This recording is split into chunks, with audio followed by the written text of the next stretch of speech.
Hi, I'm Phil Craig. And I'm Andrew Loney. And together we aim to bring you the most scandalous stories and some of the most scandalous people in history. So thanks for joining us here on the Scandal Mongers podcast. Well, we've had a busy week and a very good response to Andrew Gold. Yes, another busy week. We made a new friend, didn't we? I can't remember which friend that is. Oh, we have so many friends now. Oh, yeah. Our friend from lovely Australia. Shorter. Yes. Who from Australia, who is going to be joining us soon. About 50% of the comments on the Andrew Gold program are, yes, please talk to Shorter. She's fantastic. So we're going to do that. In fact, we're going to do a funny one, aren't we? We're going to do a kind of switch. We're going to talk to her, and then she wants to interview us. Goodness knows why, but she does. So we'll do that. Probably in about... So that'll be quite interesting. We always try to do things a bit differently. We do. But I mean, Andrew's close to 5,000 views on YouTube just in a matter of days. I know. It's mustn't get smug. I was just checking. A year ago exactly, we were getting a couple of hundred views, and we were going on and on and on about getting subscriptions, and we had 450. So it's gone up quite a bit since then. I think, what are we now, about 7,000? Yeah, and we're very grateful to all of you. Yeah, and we'd like to encourage you to push the like button, to make comments, to engage with us. We try and engage back, and to create a bit of a dialogue. Yeah, we've had some great messages, actually. We were talking to Andrew about, whether or not people are more polarized than they used to be. Lioness62555 thinks that they are. I love the Scandal Mongers podcast. Good start. But you're not wrong. We used to have lots of civilized discussions in the 80s and loads of friends across the political divide. It's much more polarized now, driven by social media. Lovely email we also got. Did you get more and more emails, I noticed? This is from, I'm going to pronounce your name wrong, Françoise Hermite from Belgium. Thank you for listening from beautiful Belgium. Sending us loads of really good ideas about the Belgian royal family, which I think could be a fun episode. Yeah, well, we're struggling to find people to talk about European royals. We've been trying very hard to get Spanish experts. So any suggestions for, whether it's Belgian, Spanish, Scandinavian, Dutch, we'd love to hear from you.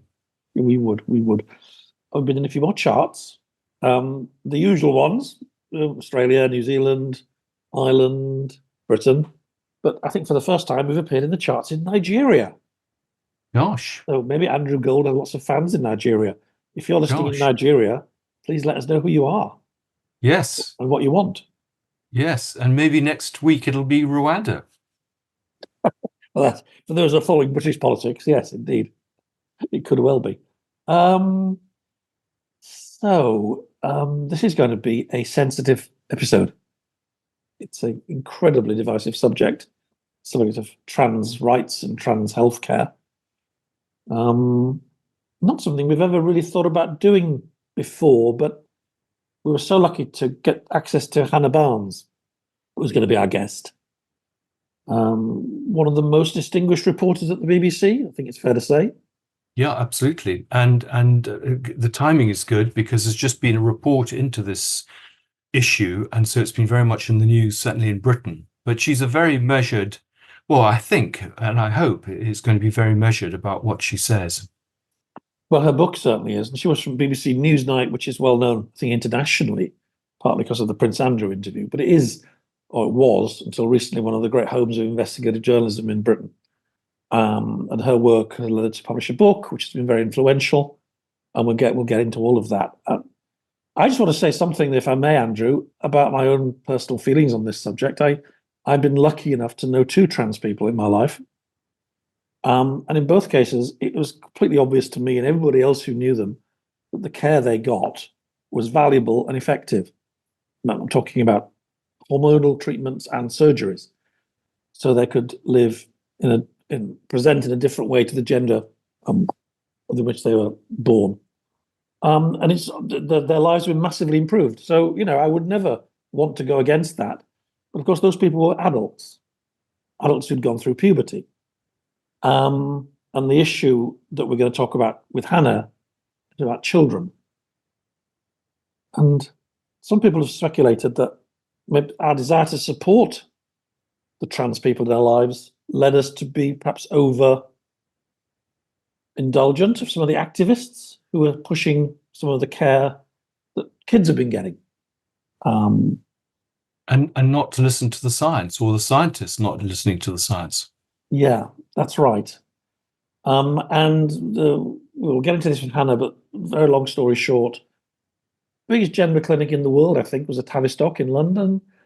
It used to treat a handful of usually boys who were having gender issues and felt they were unhappy and distressed at them and wanted essentially to live and present as girls. But in the last 4 or 5, well, no, actually more like the last 10 years, huge number of girls appearing in what's called gender dysphoria. And a kind of system of affirmative healthcare, so what it's called, took hold. And I think over 2,000 people at the clinic were put onto puberty blockers, and almost all of them then went on to what's called cross-sex hormones and surgeries. Now, that doesn't include a lot of other people who've been treated in a similar way in private clinics, by the way, or in Scotland. And people were whistleblowers, there was concern, there was pushback. A lot of things are now coming out.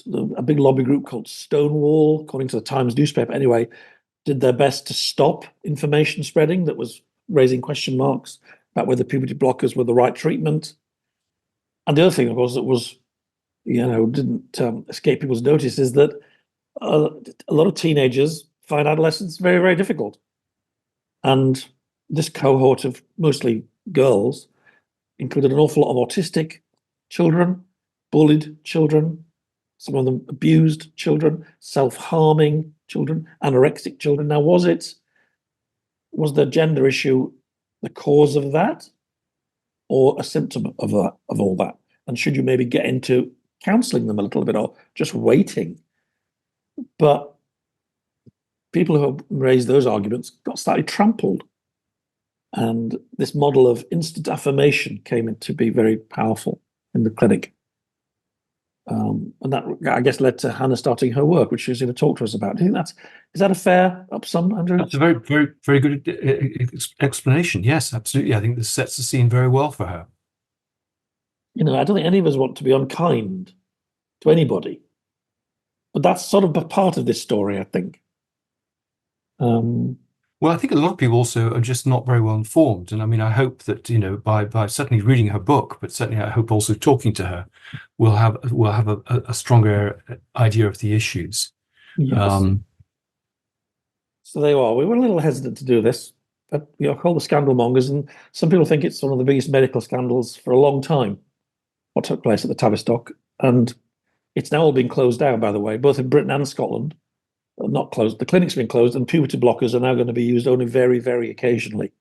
No longer the default treatment for children.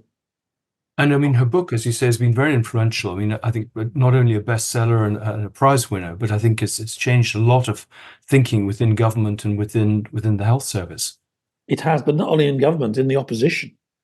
The Labour Party, there was a debate on the recent CAS report, and the Labour health spokesman, who's probably going to be in charge of the NHS in a few months, said he changed his mind. He didn't think puberty blockers were right, and he thanked Hannah personally for this. And, she got a lot of stick, I'm sure she'll talk about this, from people who would see themselves as being on the left for even trying to investigate this area, which goes to that thing we talked about before, tribalism and groupthink. Yeah, well, also the woman who chaired the committee, the CAS review, which has very much supported what Hannah was saying, and has been widely sort of congratulated for the report. She now says she can't go on public transport as a result of this. I mean, which is rather frightening and worrying. So yeah, another plea for just toleration and respect for other people's points of view. Yeah, everybody involved in this wants to help kids who are ill, basically. It shouldn't have to be this nasty. It really shouldn't. All right, that's probably enough from us. Let's go to Hannah. Yep, look forward to it. Okay, here we go. Hannah, welcome. You are so welcome. And I just want to say, I can't think of any book in recent years that's made more of an impact on the debate about a subject, or indeed what politicians say in Parliament, than yours. So well done. Well, Yeah, thank you no, very we're much. It's very kind. honored to have you with us. No, thanks for having me. And I'm sorry it's taken so long. No, well, it's a good time to talk to you because I think you've got a new edition coming out, or maybe it's just come out. Mm-hmm. And we've just had the cast review, so perfect. Yeah, big week. Big week for you, yes. Well, thanks for taking the time. I just want to take, a lot of people, maybe especially outside Britain, won't know some of the basics of this. So, simple question, I guess. When did you get involved and why did you get involved with this most complicated story? Well, and what is the story? Well, so we start with what is the story? So the story, I suppose, is the story of how a specialist NHS service designed to help children distressed about their gender went so badly wrong, and how so many people in that service and in the wider NHS trust that it was part of, and bosses in the central NHS, politicians, regulators, the media, helped them get it so badly wrong and didn't stop what was going on. And as we've heard, what really went on is over the last couple of decades, we've allowed vulnerable children to be prescribed a drug, puberty blockers known colloquially, for which there really isn't an evidence base that shows they're either safe in this context or clinically effective. So really something very badly has gone wrong. I formally got involved probably in 2019, but around the autumn of 2018 had really sparked my interest. And that was when it became apparent that there was a report that had been submitted to the Tavistock and Portman Trust, which housed the Gender Identity Development Service, GIDS, which had set out some concerns. And it didn't say very much, this report, but it said that the trust was going to be investigating it. And then a couple of months later, that some of the contents was leaked to the newspapers, to the Sunday Times, I believe. And it was really quite shocking, the content. Now, I didn't know whether it was true or not, but it struck me as quite extraordinary that you'd have, not one whistleblower, which is quite rare in the NHS anyway, but several. And I can't remember at the time whether it said it was 10, but it was 10, who'd all gone and relayed their concerns to a psychiatrist called David Bell, who also worked in the Tavistock, but not in that service. Just to be clear, these people relaying these concerns 4 or 5 years ago, they worked at the Tavistock. Absolutely. So they all worked in GIDS. Some had just about left by the time they spoke to Dr. Bell, but they had all worked there, and they set out really quite serious concerns about safeguarding. I mean, they were clinical concerns, right? Not questioning the identity of these children.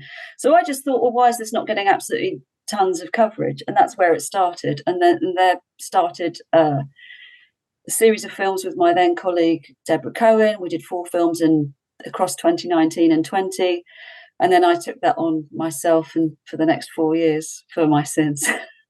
And at this point, you're working for Newsnight, which, yes, for those who don't know, is one of the BBC's premier investigative, or it was, investigative brands. I'm sorry, it's been slightly downgraded now, hasn't it? But it's a very well-respected organisation and programme. Did you find amongst your colleagues, because we've already mentioned this was a very politicised area, even before you started looking into it, did any of your colleagues question your decision to investigate this, or were they very supportive? I think I'd draw a distinction between Newsnight and then the wider BBC. So we were very, very fortunate in Newsnight that we had an amazing editor, Esme Wren. And then after Esme left, I was hugely supported by the subsequent editor, Stuart McLean. And our colleagues were very, very supportive within the programme. And I believe, really quite proud of the work that's taken place. In the wider BBC, it wasn't that we openly received any pushback, but unlike with other really quite significant stories, which, I mean, I don't think there's any question that this is or was, it wasn't promoted. So it wouldn't be like a Panorama. So the flagship documentary series of the BBC is called Panorama. If they've got a big story, you will see that across every single BBC News platform across the whole day. It'll be on radio bulletins, on all the different radio stations. It will be on the front page of the news website. It will be in the television news bulletins. And that just didn't happen with this story. We did always have an online piece, but I mean, at a battle. And sometimes they really weren't very easy to find. But, it wasn't actively promoted or supported across the wider organisation, which is different from being blocked, which is very different from being blocked. No, of course, I understand. I was going to ask about the people who you spoke to, because I think you spoke to more than just those initial whistleblowers. There's a sense, I think, in some ways, that looking into this makes you anti-trans. You don't like or want to help trans-identified, gender-distressed children. So I think it's true, isn't it, that most of the people who actually gave you your information were themselves very enthusiastic about helping children like that.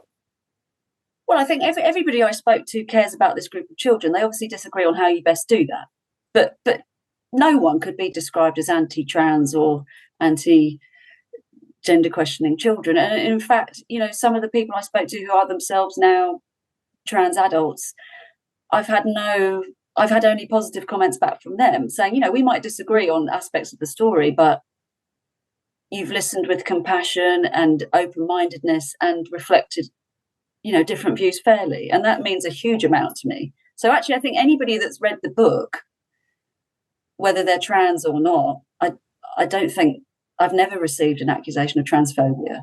But of course, I have been called transphobic many, many times, and I think this is part of the massive problem of reporting the story, and why probably so many people didn't, because and why the clinicians who raised their concerns first of all in the service and then took them outside had to do so, because they were raising very, very normal clinical concerns, actually, that you would in any service. Are our interventions safe and effective? But also, are they right for any given young person when that person may have so much else going on for them? So this accusation of transphobia has been used to shut down any questioning of a treatment. It's not about, but no one has questioned either the strength of feeling or that person's identity, or whether people have the right to transition at all. I mean, that's not part of it. And it's a unique feature, I think, of this, that we've always approached it, and I've always approached it as a healthcare story, which I think it is. And in any other story where you might be questioning the validity and the efficacy of a treatment, by doing that, I can't think of a single example where the reaction would be, well, you hate that patient population. Say we have a cancer drug, and actually we say, well, hang on, there's no long-term follow-up. It's never gone through a trial. It's actually harmed people. You wouldn't go, oh, you hate people with cancer. It's really quite odd. Do you know what I mean? I do. I do very much so. I was actually rereading Hadley Freeman's initial review of your book from about a year ago nearly now. And she said a lot of this boils down to what you think a child means when they say they are gender distressed or they think they're in the wrong body. Do you instantly affirm that? Instantly put them on a pathway to blocking puberty, cross-sex hormones, surgery? Or do you ask them to reflect, take time, consider other things that might be causing them issues in their lives, autism, abuse, perhaps they're gay and they don't understand what that means yet? And I remember that review itself going on Twitter, and this would have been about a year ago. February last year. Absolute hatred that was unleashed on Hadley Freeman. I think, didn't she leave her? I think she left her job either at the Guardian over that, or maybe it was just before that, but it was certainly over that issue. So, oh yes, I mean she did leave the Guardian over this issue. I mean that piece was in the Sunday Times, so she had left by then. Yes, I mean we both did. It's baffling, and it's I mean, the Cass report came out last week, and I mean, while I think it's a brilliant piece of work, and society owes Dr. Hilary Cass an enormous debt of gratitude, but it has been sort of slightly infuriating to see vast swathes of the media and certain professions now say, oh, if only we'd known. And like, we've been talking about this for years. Like, you absolutely did know. the fact that it's taken such an eminent paediatrician to confirm all that. I mean, it's great that it's happened, but. So do you think the Cass report has, in a sense, laid the issue to rest, or do you think there's still going to be issues raised? I don't think it's laid it to rest. I think it's very encouraging that there seems to be at least the majority of consensus now, both across the media. I mean, The Guardian, for example's coverage in the last week or so has been, extraordinary compared to what's gone on before. I'm not sure the BBC has really covered itself in glory still. I mean, reporting on the day, but I haven't really seen any proper engagement subsequently. Well, I think it's one of the problems, and you very much get into this in the book, and I'd love you to talk to us about these. There's some details of this. Lobby groups getting very, very closely involved in patient care, especially mermaids, possibly also Stonewall. I mean, you seem to have identified instances where mermaids in particular were directly involving themselves in the care of patients. And that, of course, those groups were very widely supported by, maybe well-meaning people, actors, comedians, some politicians, some musicians. And, to go against them made you look, a bit cruel and a bit unkind. And because I mean, just to finish Andrew's point, though, and then to answer that, Phil. I mean, so there does seem to be sort of a broad, very calm reporting subsequent to the report's release. And also in the House of Commons, we have seen, presumably the next health secretary in Wes Streeting really being very strong and supporting Hilary Cass. I mean, there were a couple of MPs from across the House who disagree. Is it the end of it? I don't think it is, sadly, because I mean, the reaction from some trans groups and even academics and unions has been quite extraordinary. I mean, I've just updated my piece in the New Statesman, actually, but we've had some extraordinary claims made by trans groups and their supporters that the review team ignored all but 2 research studies which have looked into the use of puberty blockers and hormones in young people. I mean, it's demonstrably false. I mean, it documents which studies were included and why. And they only excluded from the synthesis those that were rated very low because they're so unreliable. So, that's how medicine works. That's how systematic evidence reviews works. They've also claimed that Dr. Cass is trying to withdraw all medical care for under 25s. Again, absolutely no evidence of this whatsoever in the report. And we have this extraordinary situation now where a group of academics have written, a protest letter. We have veteran gay rights campaigner Peter Tatchell organising a demonstration in Parliament to bring back puberty blockers. And I just find it baffling. I mean, what? I don't understand why. Of course, there is disagreement, but everybody, I think, wants what's best for this group of young people. Having heard that we have badly let them down, that the evidence base just isn't there, that it might not be safe, and we need to do better research, I don't understand why the response would be, let's bring back this intervention for which we have no evidence that it helps these young people. It baffles me. It genuinely does. Back to your point, Phil, about support groups. I mean, it's interesting. I spoke to Hilary Cass upon publication for a very short interview. As she did a couple. And I think we have to remember it's not exceptional that lobby groups, interest groups, whatever you want to say, patient groups are involved in shaping NHS services. It's very normal. It's seen as good practice to involve service users. But she says that she told me, that should not be to the extent that you ignore the evidence. And that seems to have what's happened here. That seems to have been what has happened here. And yes, mermaids were very, very involved with GIDS. They had a very strange relationship in that they sort of grew up together. They were sort of like childhood friends, because Mermaids actually was formed out of a group of parents whose kids were being seen at the service. And in the very early days, everybody got on very well and they had the same interests. And even the founder of GIDS, Domenico De Celi, he was a patron of the service and of the charity. And then, things started to diverge. I think it's slightly more complicated than mermaids influenced all of clinical decision making at GIDS and they got what they wanted, because that wasn't always the case. But I think there was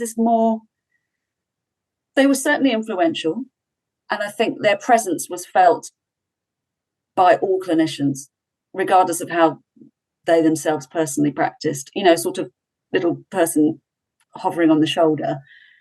And I think what they did, there was this sort of fear of how mermaids and other groups might react if they changed practice. And we saw that a couple of times over the history of GIDS, where nothing was committed to paper, for example. So when new information came to light that was really important, that should be shared with families and children, it often wasn't, because unless you had been personally present when that information became known, you might not know it, so you couldn't pass it on. And this happened on a couple of occasions. So one was when data came back from GIDS's own research on puberty blockers, and it showed that at that point, at least, everybody that had started treatment with the blocker who was eligible then went on to cross-sex hormones.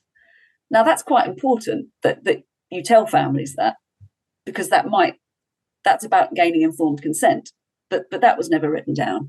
Similarly, in the autumn of 2016, this is years ago, they had a visit from a surgeon who was the UK's top surgeon at performing vaginoplasty, so gender reassignment surgery for men transitioning to be trans women.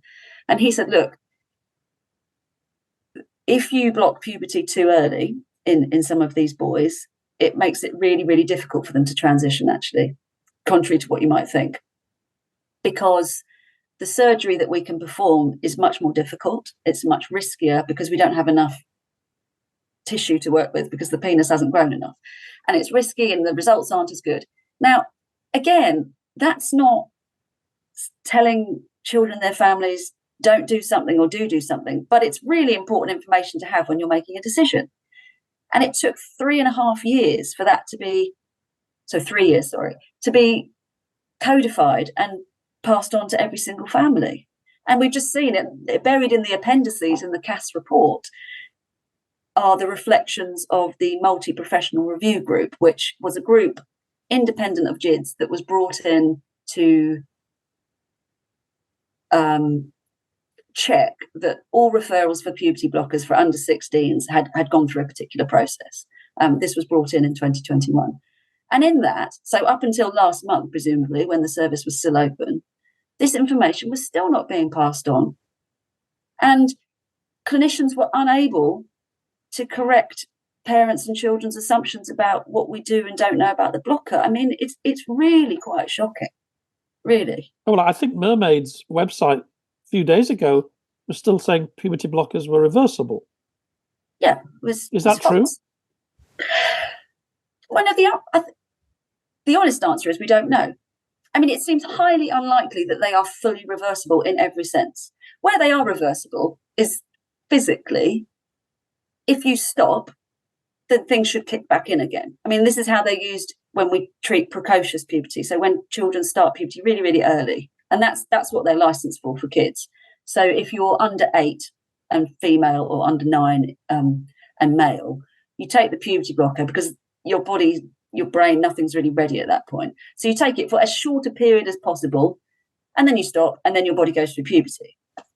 But can you go through puberty at 20 or 25? You can't, can you? No, because what happens is, well, you really shouldn't be taking it that late anyway, because it has, accepted impact on bones. But what happens here is,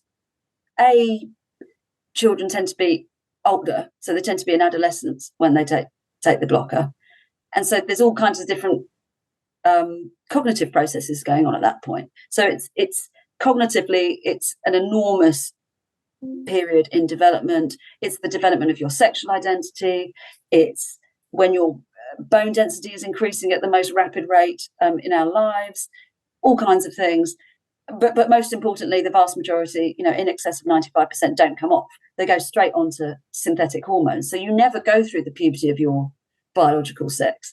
And for those who start blockers early enough, it means that you're infertile because your sperm and your eggs haven't matured enough to ever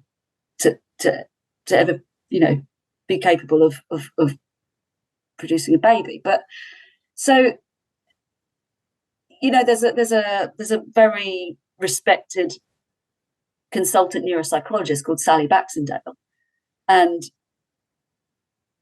she has 500 peer-reviewed papers, and she said when she's read that puberty blockers are fully reversible, she thought, oh wow, this is extraordinary, because I've been studying the brain for my entire career, so let me see what evidence there is, and there is none. And she said, well, we have these various windows of development in our lives, some around 2 with language and food and things like that, and there's this major one in adolescence. And it's widely accepted that you can't skip a window, like it's there and then it closes. So we just don't know. And I think the most awful thing is that the professionals working in this field have really not bothered to try to find out over 25 years. And that's quite, staggering. That is extraordinary. It really is. I remember the Cara Bell case, which was the first thing that I sort of noticed. This is a woman. She had gone through. I'm sure you know the case well. You should explain it. But she was the first detransitioner that I noticed in the media. Is that a trend that's growing? And was her case something that you thought was important when you were starting your work? Her case was absolutely massive. I mean, that started after Newsnight had started covering this. The case was absolutely enormous because it brought the attention of GIDS to the world, really. I remember being at the High Court, and so I sat through both days of evidence, and it was very weird. It was that kind of weird hybrid post-COVID. We weren't in lockdown, but we were in this kind of weird thing. So we weren't all allowed to be in the same room as Cara Bell and the Tavistock team.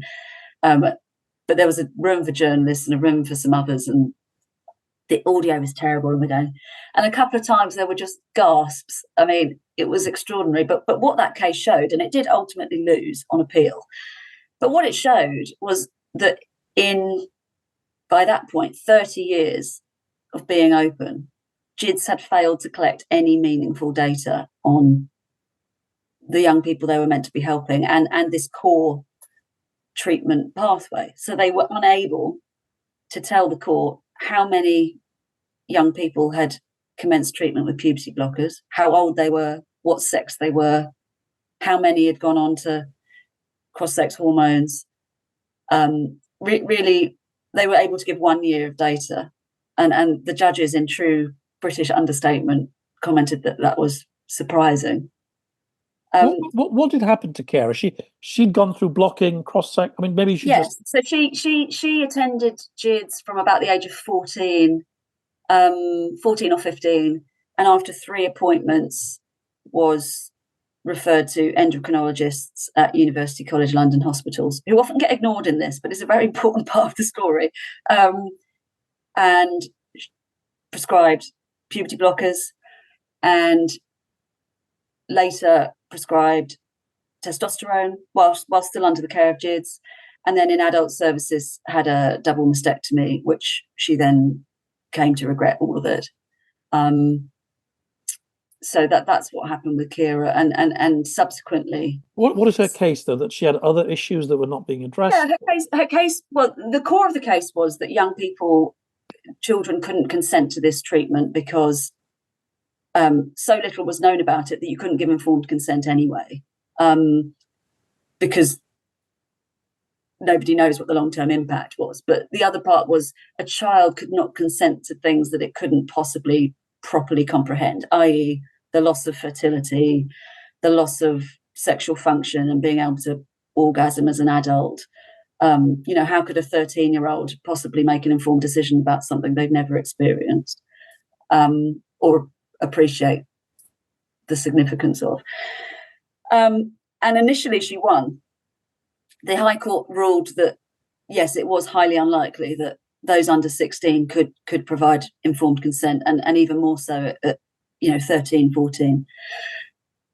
That was overturned on appeal, not actually saying yes, they can provide consent, but they said that there had been overreach by the court, and it was up to the doctors to make that decision about whether any given child could. But but safeguards were put in place subsequently, and it really was a game changer. It really was a game changer. In terms of, is it something that's growing? It's really difficult to answer that question. It seems to be. I mean, for the updated paperback, I spoke to a psychiatrist at Charing Cross Gender Identity Clinic, the adult clinic. He said it's growing, but I suppose the number going through the clinic is growing also, to be fair. There's been a complete shift in those who are detransitioning. People have always detransitioned. I mean, ironically, the Portman Clinic, which is part of the same trust that housed GIDS and actually the Charing Cross Clinic, had groups for detransitioners in the early 2000s. So we've always known transition doesn't work for everybody. And, he said, all right, I'm being brought coffee. Isn't that lovely? Oh, that's lovely. Thank you. Pick up again.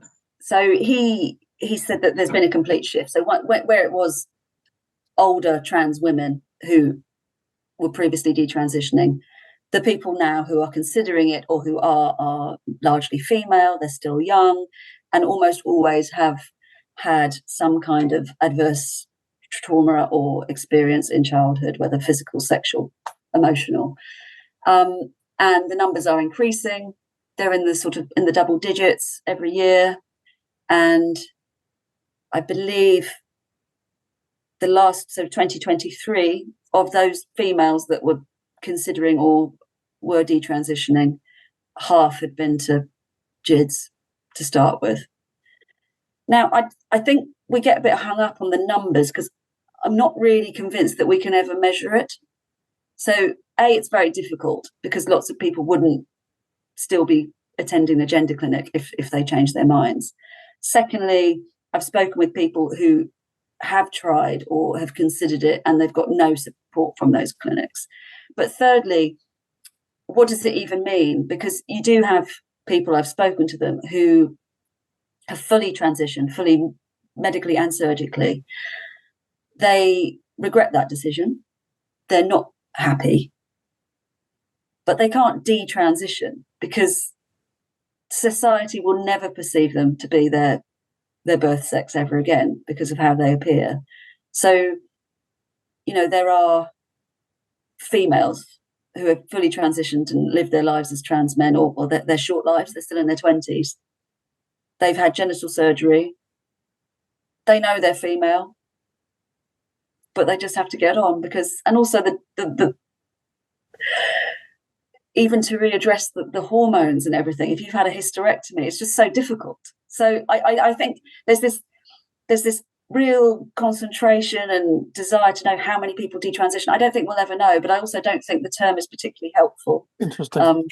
So have people been misdiagnosed? I mean, have there been other problems? I mean, they thought it was to do with their identity and it was something like autism. I mean, there seems to be quite a close link with autism.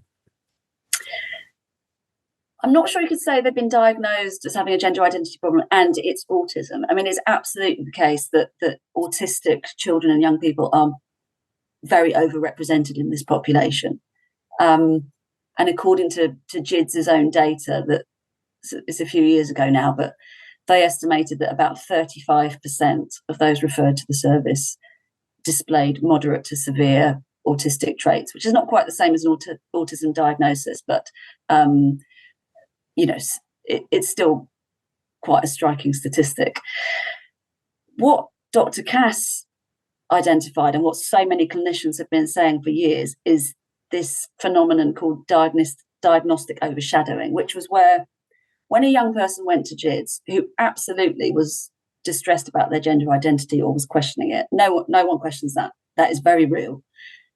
Often they were contending with some other, sometimes very serious difficulties at the same time. So that might be depression, anxiety, eating disorders, even psychosis.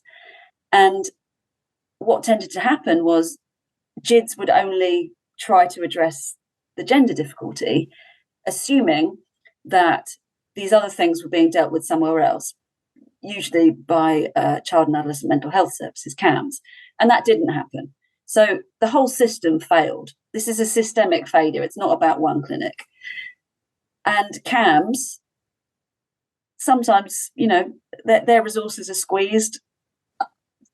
Funding of children and adolescent mental health services and services generally has been woeful and cut. And so sometimes when they saw a young person who was on their books and very troubled, and that person said, "Oh, I'm questioning my gender," they went, "Oh, well, you can go to GIDS. We'll get you off our books. They got loads of money. They're a specialist national service. You do it." Now, it was meant to be the case that young person should be seen at both. But I had clinicians tell me, former GIDS clinicians say, CAMS would actually say to us, "Look, if you need us to keep that case open for them to be with you, we will do that, but we aren't going to see them." Why did GIDS have money and CAMS didn't? Well, GIDS might disagree with the fact they had money, but they had a guaranteed revenue stream. So they had this centrally commissioned guaranteed contract from NHS England, and that led to other difficulties. But CAMS's money was being cut, and more children wanted to use it, so they had to do more with less, and so did GIDS, to be fair. I mean, as referrals grew, they were given more money, but the solution to more distressed and complex cases seemed to be, let's employ lots of junior members of staff. And now that was at the suggestion of NHS England, and it strikes me as a completely bizarre solution to the problem, because actually in the early days, GIDS was only staffed by very, very experienced clinicians, who would have the level of experience where in other parts of the NHS you might be running a whole service. It was never run by junior, inexperienced staff. Now, of course, you can have junior, experienced staff, like you can in any organisation, and you need new blood coming through, but you can't run an organisation on it, which increasingly there was an over-reliance on these inexperienced staff. Can I ask you about your book a little bit more? Because I guess you've done all these reports for Newsnight. You think you would like to write a book. What happened when you tried to? I'm not sure I ever I'd like to write a book. I got to the point where I was talking to my old boss, who's a friend of mine, in Lisboa, and I said, "Oh, I know all this stuff. What do I do?" And actually, I couldn't. It sounds really cheesy. I don't mean it to be, but it just bothered me so much. I knew so much, and I couldn't. I've had trouble sleeping about it. I felt very burdened by it, but not in a. I didn't feel bad that people had told me. I just thought I can't keep this to myself. It's too important, and people need to know. And that was why I wanted to write the book. I had no idea how difficult it would be to actually do. But so I was introduced to a wonderful agent, Toby Mundy, who immediately got it. He got the issue. He recognised how important it was. So I wrote a book proposal, very long one, about 17,000 words, which wasn't necessarily a blueprint for the book, but it gave a flavour of the writing, and everything would be double sourced and based on documentary evidence, etc. And that was sent to a number of publishers. As you'd expect, he went to the biggest publishers first, those that he thought would take the project on. And I hadn't quite realised until a little bit later, but yes, they all said no. And I saw some of the responses that came back, but in the end, 22 publishers said no, or just didn't reply at all. Unfortunately, the 23rd Swift Press said yes. But what did they say, these messages back? They didn't think it was worth publishing because it was wrong, because it was controversial? No, I mean, that was the striking thing, that none of them were negative. So one was, "This is really important. You've got to tell it. I'm sure you will." Not said in parentheses, but not with us, because we have other authors who might not like it. There were references to junior members of staff. One publisher who did want it had to go to the CEO of the publishing house, which was almost unheard of apparently, and they ruled it was too controversial. So I just found, I don't think large swathes of the media have covered themselves in glory with this story. However, reading some of those responses and hearing them via Toby was so much worse in the publishing industry, because I think once you've really engaged with a proposal that's that long and it was quite clear what was happening, you're sort of complicit by that point. You're saying, I totally recognise something has gone very badly wrong here and we've potentially harmed children, but I'm not going to do anything about it. It does sound a little bit like the Guardian story, doesn't it? When junior members of staff, very committed to the cause of trans rights, celebrities, people wearing T-shirts, leave trans kids alone, you freaks. I think that was a famous one by National Treasure David Tennant. There was that feeling that only cruel and nasty and probably right-wing people who just don't like anything that's gay or trans would want to read this stuff. I think it was worse than that, because it wasn't coming from a true feeling of I support this. It was coming from cowardice. In fact, they didn't. Well, can I perhaps come in here? I think if you truly believe it, that's one thing. To actually see it, not believe it, but be. Well, speaking as someone in publishing, I mean, it's a big problem, not just in this issue, and a whole series of issues where the people at the bottom in some ways are shaping attitudes at the top, and they're either, as you say, like the BBC, slightly pushing it to the side, or they're saying no, or forcing them to actually cancel books. I think the interesting thing here too is that it made the reputation of Swift Press, this book. I mean, it's been a great success. It's been nominated for prizes, and I think it's changed attitudes. I mean, Swift Press, whom I saw a lot of books, have sort of really now begun to forge a reputation in this area, and others are now beginning to follow them, seeing that they're not going to get firebombed or whatever. So in some ways, it's been very important in shaping publishing strategy. Yeah, I hope so. And Swift, you know, they're great, and Deanna and Mark are absolutely lovely people alongside that. I mean, it's interesting because Mark in particular sometimes gets abuse as well. You know, oh, he's right wing and blah blah blah. No, in fact, they publish books they don't agree with. You don't have to agree with it. They just believe in free speech and that these arguments should be aired. You know, and yes, it has paid off for them, and not just Time to Think, but yeah, a number of other books. And I'm delighted that they're doing so well. It doesn't seem that long ago when that sort of attitude to free speech was normal. Yeah. And I've sat in meetings at The Guardian when it was normal, and when I worked at Panorama and indeed Newsnight in the 90s, it was normal. And that's troubling to me that it isn't normal anymore. It's quite rare to find people that open-minded in our business. Yeah, it's really troubling, and it's something that really worries me on a wider level. And I worry about what people believe impartiality is as well. I mean, you know, all journalists, we're all people. We all have our own thoughts and own lives that shape how we think and feel. But there seems to be not a commitment to free speech, but just a growing intolerance. So you don't have to agree with someone all the time, for a start. And just because someone doesn't think what you do, it doesn't make them a bad person either. And I see this just creeping in. It's like, you know. And a lack of respect for experts. You know, we all sort of, you know, we're all experts because we can write a review on Amazon. And it seems to be a sense of not trusting people who do know what they're talking about. I mean, for me, a low point in all this, I don't know whether you'd agree, was that ITV drama, Butterfly. Now, we've talked a lot about the role of drama in pushing forward great causes. We talked to Nick Wallace about the post office scandal a few months ago. And, you know, it's incredible when those emotional, beautifully made shows can really capture the imagination and engage the emotions of a big audience. Butterfly, it was shockingly one-sided, and all of the boxes were ticked. Born in the wrong body, plays with the wrong toys. If you don't affirm this person's gender identity, they'll kill themselves. It'll be your fault. Do you think ITV should take that program down? Because I certainly do. I didn't know it was still up. Well, look, ITV aren't solely culpable here, are they?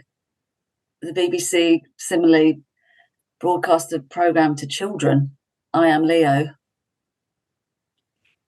celebrating transition at 12 years old and that puberty blockers were fully reversible and just a pause. And there have been many other programmes. Is that still up on the BBC?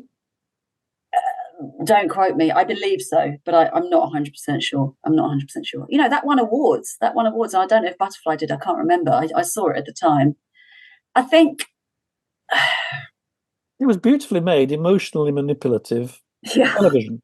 Well, and Mermaids were key, or Susie Green at least, who was in charge of Mermaids for such a long time, was a key consultant there. I think. Well, it was based on Susie Green's life story, wasn't it? Yes, yes. The son who wanted to transition and I believe she took him to Thailand to have his to be castrated. Maybe that's a loaded term. To have gender affirming surgery on his 16th birthday. Yeah, she did. And she apparently very happy. So, but maybe that's a rare example of it being appropriate for children. Well, I think it's interesting because there's a wider point, which is obviously Susie Green is more than entitled to her view on this issue, and of course it is shaped by her own personal experience and that of Jackie, her now daughter.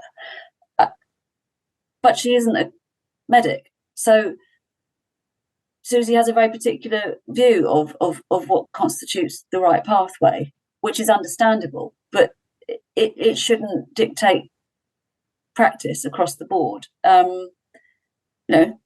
She and I think Butterfly and other things and the media coverage of this issue, it actually sort of typifies the general problem, which is the whole area has been treated with exceptionalism. I mean, you'll both know that we are told to be so cautious as journalists when talking about suicide. I mean, generally, you never talk about what might be the motive. You don't talk about methods. We are so careful about it. Absolutely. And day one of my journalistic training course, 1982, BBC Television Centre, day one.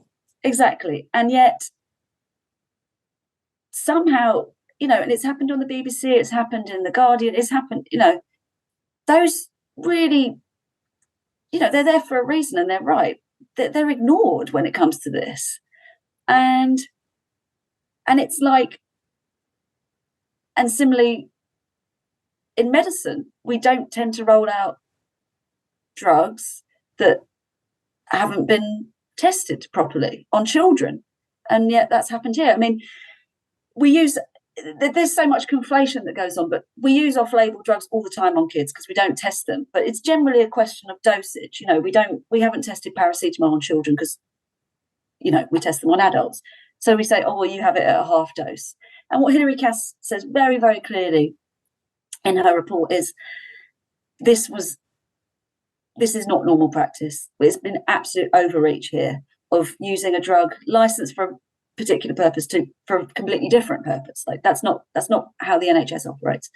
And so there's been this exceptionalism everywhere, like with the regulator, with politicians.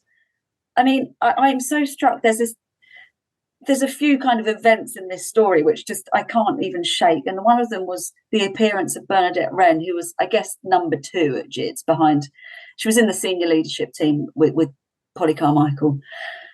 And she appears before Parliament in 2015 in front of Maria Miller's Women in Equality Select Committee. And she explains that the children coming forward to GIDS are not the children of the original Dutch studies, which pioneered the medical transitioning of children. They're very distressed. They're very complicated. Some of them live in care.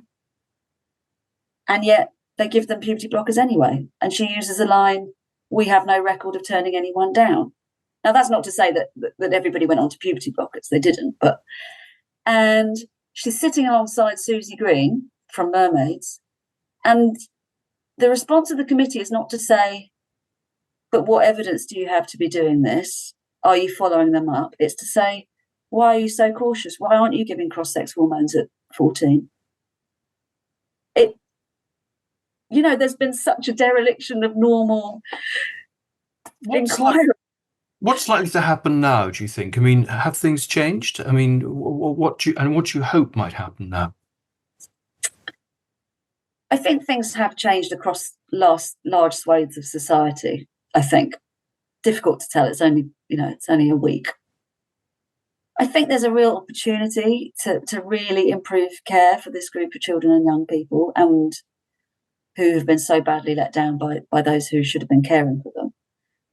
But there's going to be no quick fixes. I mean, there are 5,000 to 6,000 children on the waiting list, and some of them have been waiting for years already, 4 years, 5 years, without any access to any help whatsoever, which is shameful. They're not going to come off that waiting list anytime soon, because it's really hard to recruit to these new hubs that have opened.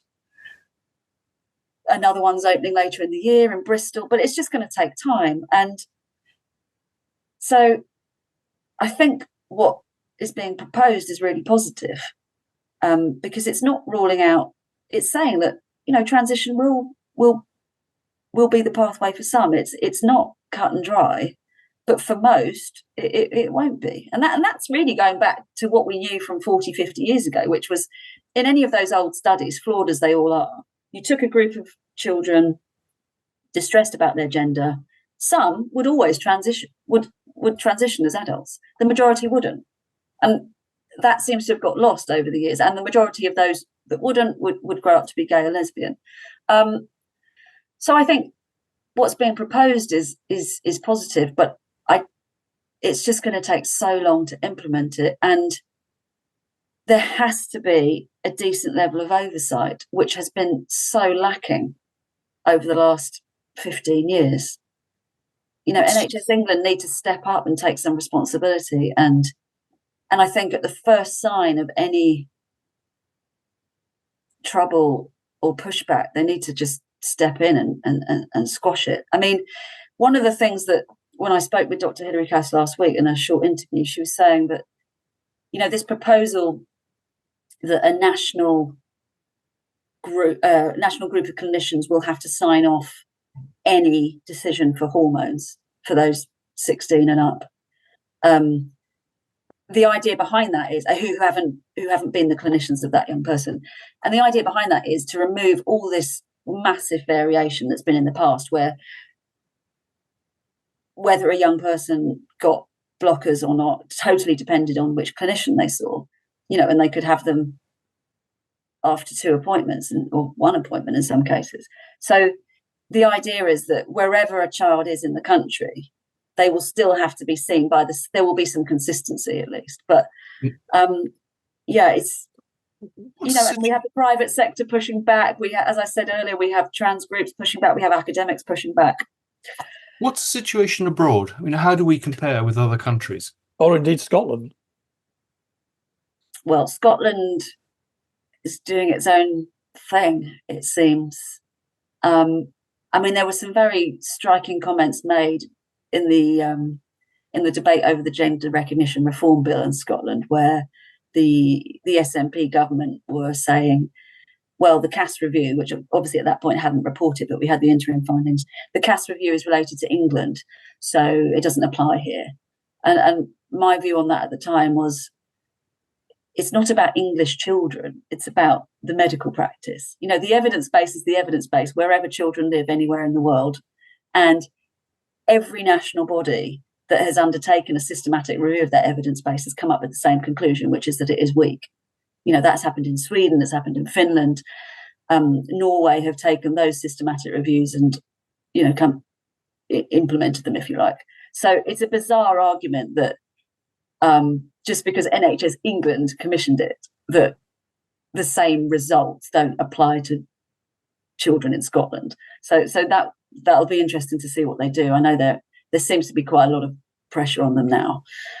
In terms of the rest of the world, well, I think we have this growing and quite large divergence between a growing number of European countries and North America and Australia, effectively. So Norway, Sweden, Finland, bits of France, Germany's a bit of a strange one because they're sort of pushing forward with self-ID, but in terms of puberty blockers and hormones are expressing caution. Denmark have all looked at this and decided there needs to be more caution. Of course, these young people need help and they are distressed, but the first treatment, if you like, should be talking therapies, not medication, which has been the case in the past. So there's a road back towards, well, bring it in line with all other areas of medicine, which it's gone so badly awry. That doesn't seem to be happening in the US, in Canada, in Australia. But has your book been published in those countries? It's about to be published in the States. I think it's going to be early July now, June, July. It's not formally published in Australia, but you can buy it. And I've been on the ABC a couple of times and things like that. But it's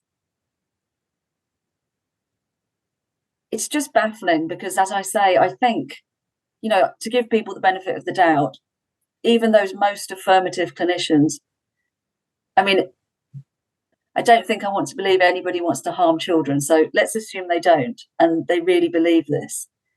I just, what do they need to see in terms of the evidence that's not been presented already that suggests need for caution?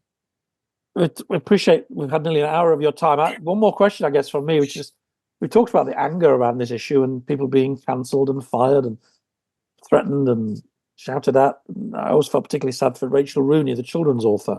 Yeah, I've come to know through social media only, but her story was brutal, I think.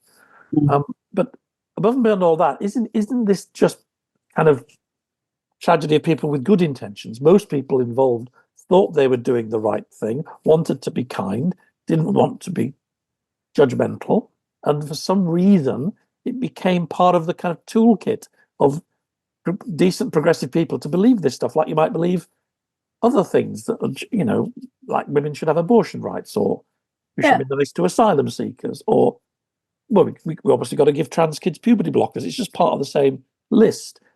And yet it was profoundly different. And I can't quite get my head around it. Well, no oversight is the key, isn't it? I think no oversight. I think you're right, Phil, that it stems from good intentions, of course. And definitely in the early years, there appeared to be this treatment which would help this very distressed, small, rare group of children.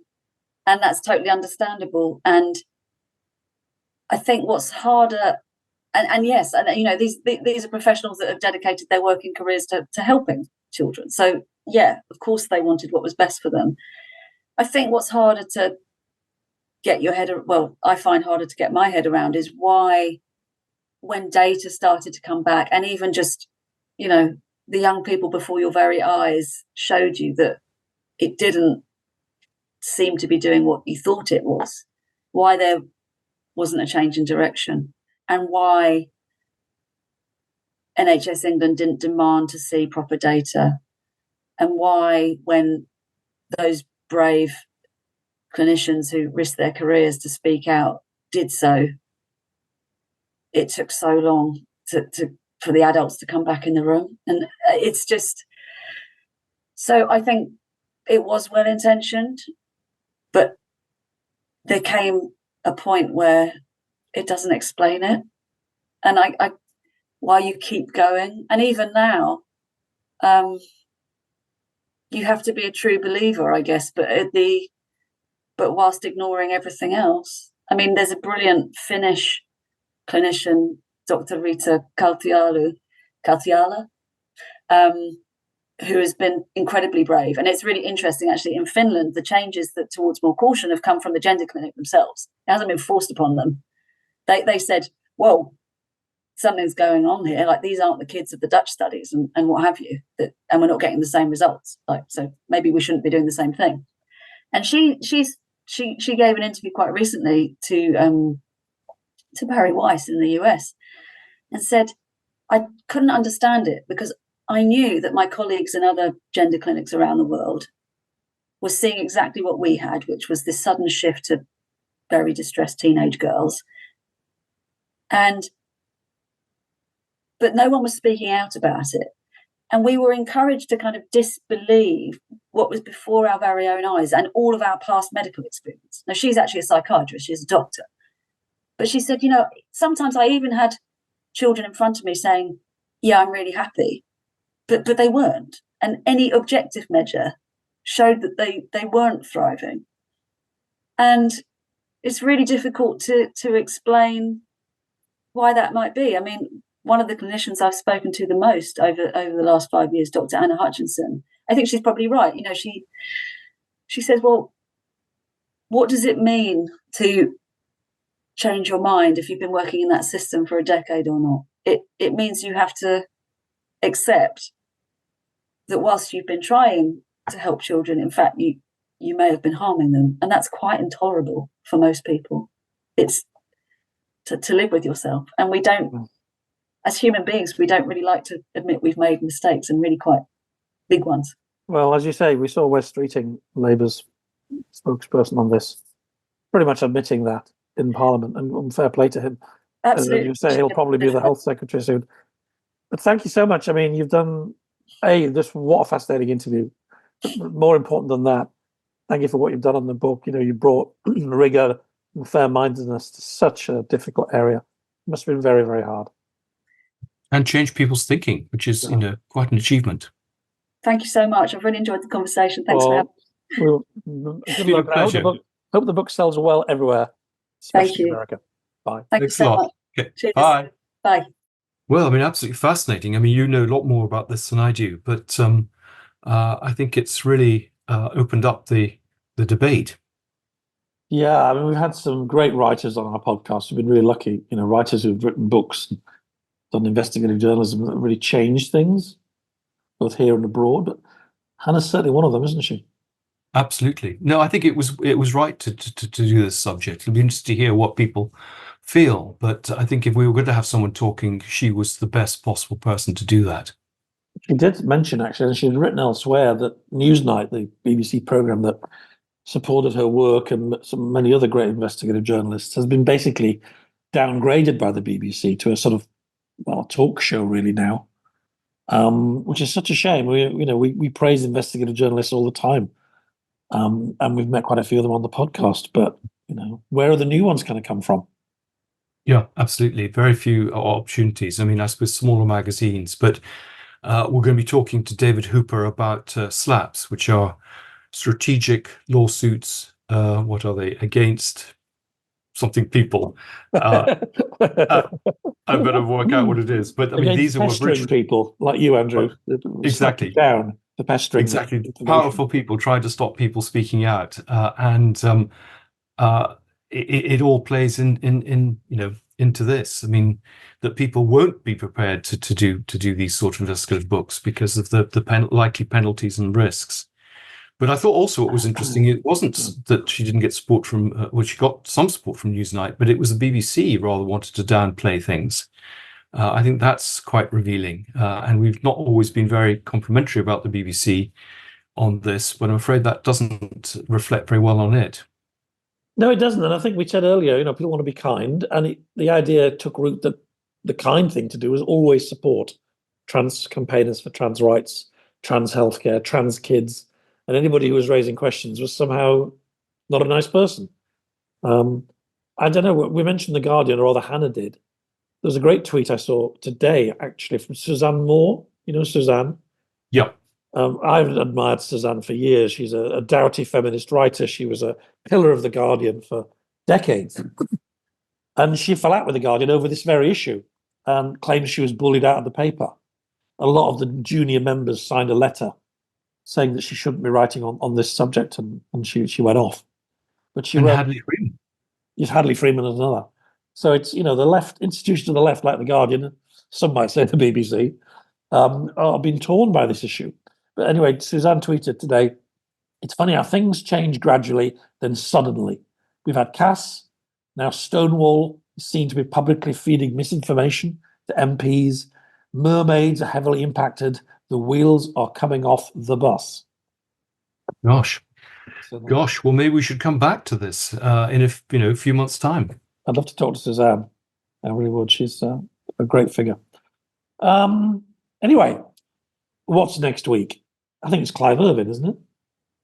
Yes, I think it is. We've had Clive actually on the books for a while. I mean, we've got a plethora of people we've been recording and trying to sort of balance who we put in. But yeah, I think probably Clive. But we've got lots of a variety of interesting talks. I mean, even a talk on woman in Roman. Yes, the scandals of ancient Rome, which I'm really looking forward to. And this is recommended by my dear wife, the librarian, Frances. And it's a really popular book amongst all her friends, all about the scandalous women of Rome. So that's going to be fun. You can't say you don't get variety here. You do. I think we should call ourselves Heinz, 57 different varieties. You should. And yes, Clive is going to be with us, probably, unless something comes out of, suddenly rears up. And Clive is going to talk about hacking, the latest court cases, especially Prince Harry's court cases against the press, and how the great British tabloids stand in all these legal battles, and whether Harry's right. I suppose a lot of people think he isn't. Lady Colin Campbell had a real go at him the other week that he was trying to destroy the freedom of the press. I don't think Clive would agree with that.